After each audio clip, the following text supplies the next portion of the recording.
Welcome back. We continue our coverage of IFMSS 2019 with your host, Dr. Beth Rymeski, Fetal Surgeon at Cincinnati Children's Hospital, and myself, Rae Hanke. Today our focus is on technical and education innovations. We begin with a story about aqueductal stenosis and the return of an old management technique, guided by Dr. Stephen Emery, Director of the Center for Innovative Fetal Intervention at the University of Pittsburgh Medical Center. Aqueductal stenosis is associated with poor neurologic outcomes, and back in the 1980s, shunting was attempted because the prognosis was so poor, and it was an obvious target because ultrasound was new. You could tell that there was fluid in the brain, and so people tried to shunt the excess fluid, the idea being that if you shunt the excess fluid, you take the pressure off of the brain and you improve neurologic outcomes. That was the plan. So that was attempted, and it was a disaster because back in those days, they couldn't make an accurate diagnosis of pressure hydrocephalus. They just saw fluid in the brain, right? So they put shunts in babies that had hydranencephaly and Danny Walker malformation and all other kinds of anomalies. And so all those are in the denominator. So when you look at the numbers, it looks like there's no benefit.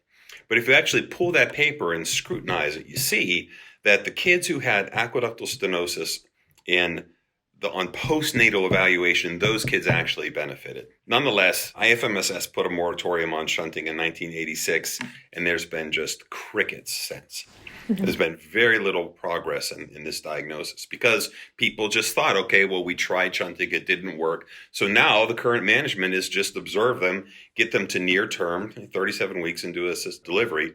But unfortunately, the delivery is usually by cesarean section, sometimes by classical cesarean section because the head is so big. Sometimes you even need a vertical skin incision for a baby that, may have serious neurologic impairment. So it's a very unfavorable risk-benefit assessment.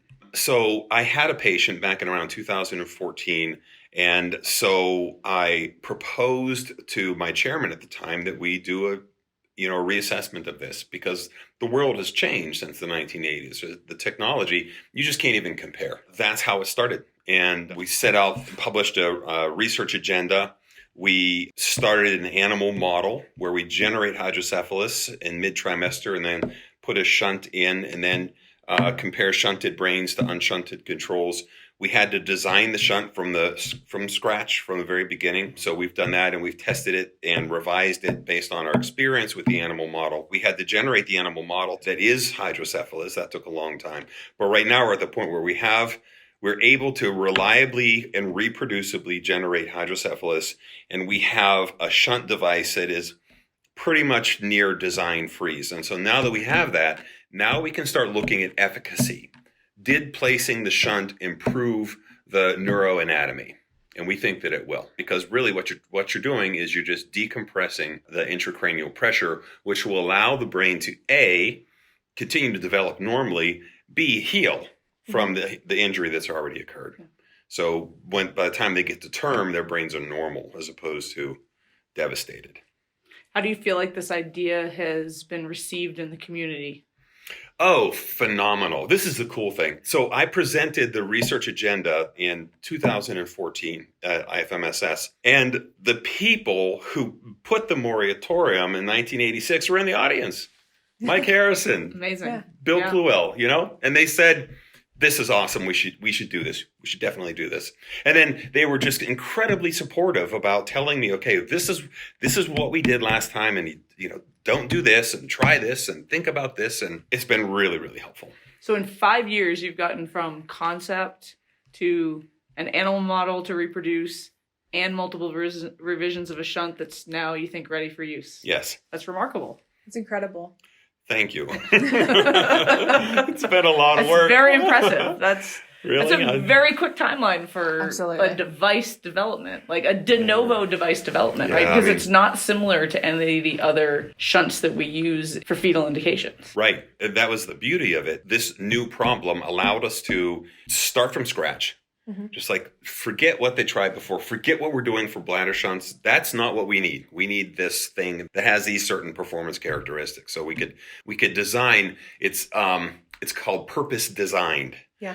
Which is very unique in fetal medicine. Like what else do we have that has been designed specifically for fetuses? It's always borrowing stuff from other people. The Harrison shunt. The Harrison shunt. Continuing on the theme of product creation, Dr. Jose Peiro, Director of Endoscopic Fetal Surgery at the Cincinnati Fetal Center, tells us about spina bifida. Spina bifida, these babies usually have a lot of sequela, paralysis. It's demonstrated that in utero surgery, prenatally, as soon as possible, makes a difference in these babies, so improve clearly the outcomes. And during the repair in utero, also postnatally, it's very frequent not to have enough skin or dura for the recovery of the lesion. So we use consistently many times dural patches, dural substitutes. And there is many of these materials in the market, but no one is demonstrated to be ideal for this purpose. And nowadays, we innovate with fetoscopic approach, with minimally invasive fetal surgery, and we need to use these patches through small cannulas. So that's a need to have an ideal patch for this purpose. So in the lab, in collaboration with the engineers in Cincinnati, so we decided to do a la carte patch, so with a lot of properties. So basically, we are doing a blend of two polymers that are FDA cleared already. So in a proportion of blend, we can achieve a patch that can be very thin, can be coiled, by temperature, in body temperature, can be displayed, can be uncoiled automatically, and it's having a lot of good properties. Biodegradable, it's non-toxic, it's basically spinal cord friendly. So we are doing several publications on that, and hopefully we can put on the market soon, after FDA can approve that, and finally propose to the centers to do a clinical trial. And it's an acellular patch. Yes, it's a synthetic patch. It's a PLA, PCL blend. So it's basically two polymers that disappears around a year or so. So you don't need to remove it? You don't need to remove that, and it's totally inert. Yeah. And for the young investigators and inventors out there, can you just give a timeline of from concept, design, and how long has it taken for you to get to this point where you're ready to apply to the FDA? That's very important. So we started with this project like almost 3 years ago. So we started with the in vitro testing of all the properties of the patch. And once you are completely sure that it's non-toxic, etc., we started the in vivo in rats and now in vivo in large animals, so in fetal lambs. And parallelly, we are working with a regulatory mark for FDA, etc. So probably a product from the very beginning to be in the market or to be clinically useful will be like 5 years. Now let's shift gears and discuss developing software to help us perform safer operations. We are joined by Anouk van der Schot, technical physician at Radboud University Medical Center in the Netherlands. Currently, we are working on a technique in fetal therapy where during twin-to-twin syndrome, laser occlusion of the vascular anastomosis is the way to treat, but this procedure is limited by very limited field of view, which makes it very hard for the surgeon to orient and to navigate where the anastomosis are and which anastomosis you have to coagulate. So that's why we are trying to make Google Maps for fetal surgery, where we're trying to create a real-time panoramic view of the placental surface on based which the surgeon can make his decisions, and thereby reducing the risk of complications associated with prolonged surgery time or incomplete surgery. So currently we tested our algorithm, dye-injected placentas, and we try to simulate the in vivo setup as good as possible. And next step is to bring this technique to the clinical practice.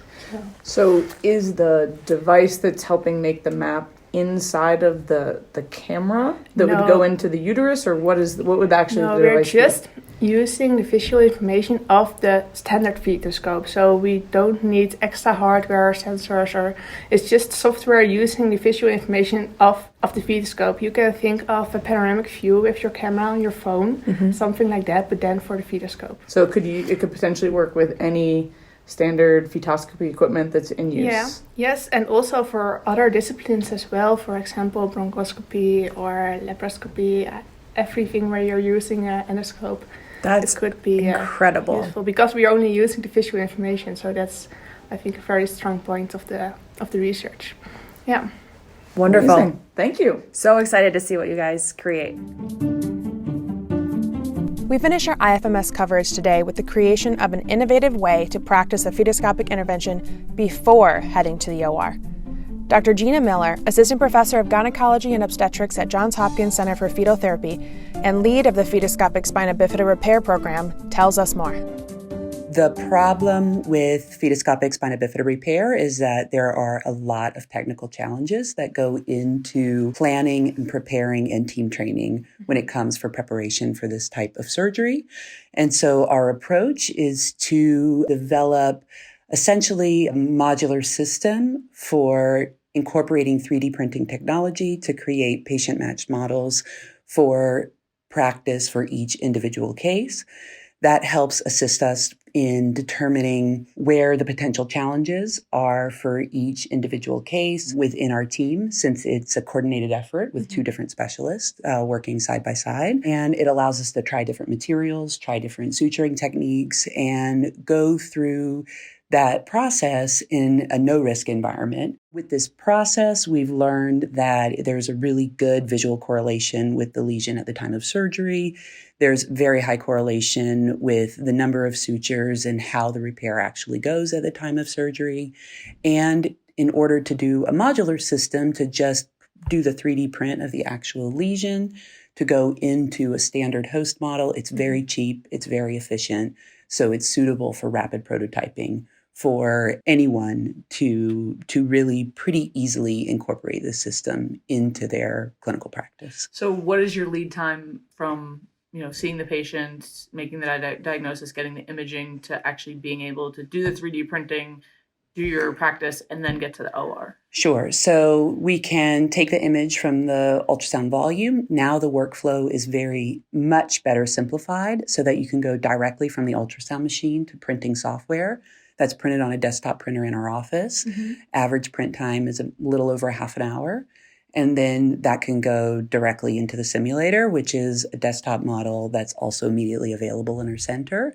And so our turnaround time within the time when you see the patient, counsel them for surgery, and schedule them, our surgical rehearsal is done with the core team within the week before surgery. So is it a virtual simulation or No, an actual it's physical an actual model? Physical model. And what is the material you use to make the physical model? So the rapid print that we use in the office is just a standard ABS filament. It's a hard material. You can also use the Ninja Flex, is really nice because it's a soft and more flexible material. Mm-hmm. The development of the host model, we haven't decided exactly on what the ideal material is, but the prototypes are done, in a very low fidelity way. Mm-hmm. But once the standardization of the host as well as the size of each insert is finalized, then the plan is to just generate a really high quality host model. So where are you at in this process of developing this model? So we're in the process of standardization of the different components of that.